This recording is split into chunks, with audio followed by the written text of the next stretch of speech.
When you're playing a shooter, the controls are everything.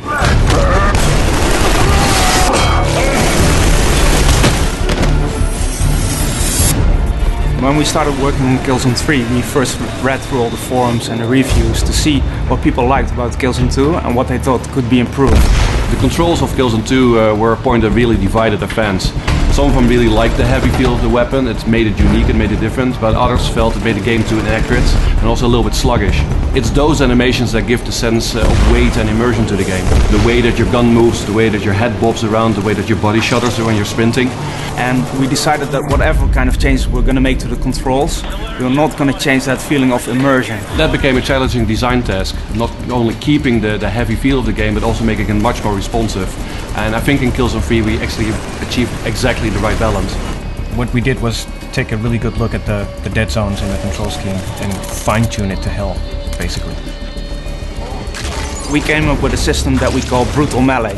We wanted to raise first-person melee to a whole new level. We wanted something really brutal, something right in your face, very up close and personal. So the new system will allow you to do all these painfully unfriendly things to enemy characters, like stabbing them in the eye, slicing their throat, bashing their heads against pillars. Very, very gratifying. You can use the melee system also with the environment, so you can bash somebody's head against the wall or kick them into cover, and when they're still dazed from the move you just performed, you can pull out your knife and stab them to death. Well, we looked at ways to get the player more quickly into cover, so we came up with a slide mechanic. You can slide into cover, but you can also freeform slide. So in some cases, if the tactic is right, you can slide underneath enemy fire, turn around and shoot them in the side or shoot them in the back. Well, at the end of the day, Killzone 3 is a shooter, and a shooter isn't a shooter without some very heavy weapons that you can carry around. So for Killzone 3 we added a third weapon slot, and in this slot you can carry the most heavy weapons. The first Killzone had these really massive gyro-stabilized weapons, and that's something that we brought back for Killzone 3.